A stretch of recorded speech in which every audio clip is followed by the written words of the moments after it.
Est-ce qu'on n'a pas fermé les yeux sur le port d'armes blanches? Aujourd'hui, on vous explique que, bah oui, c'est vrai, il y a des tas de lycéens, de collégiens, voire même dans des écoles primaires, on trouve des armes blanches. Mais enfin, c'est un délit, le port d'armes blanches. Ça a toujours été un délit. Pourquoi est-ce qu'on ne le poursuit pas? Pourquoi est-ce que ça n'est pas systématique, automatique? Voilà, tout cela, ça dépend d'eux quand même. Les Entrez dans le professeurs détail. Oui. qui sont, que vous devriez protéger. Pour beaucoup d'entre eux, ils vont à l'école avec la peur au ventre. Ça fait des années que je réclame que soient données des consignes au procureur pour poursuivre systématiquement le port d'armes blanches. J'avais posé une question, d'ailleurs, écrite à M. Dupond-Moretti pour savoir combien de procédures avaient été faites pour port illégal d'armes blanches, alors que l'on sait qu'il y a un développement exponentiel de ce port d'armes blanches par les majeurs et d'ailleurs par les mineurs. Les chiffres qui m'avaient été donnés étaient dérisoires.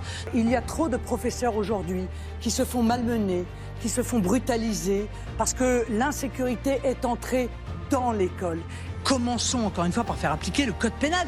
Il est interdit de se balader avec une arme blanche sur soi. Voilà, c'est clair. Et je note que les responsables politiques détournent pudiquement les yeux de ce qui a transformé cette belle mission d'enseignant pour certains en un véritable cauchemar quotidien où ils vont à l'école, eux et les élèves d'ailleurs, parfois avec la peur au ventre.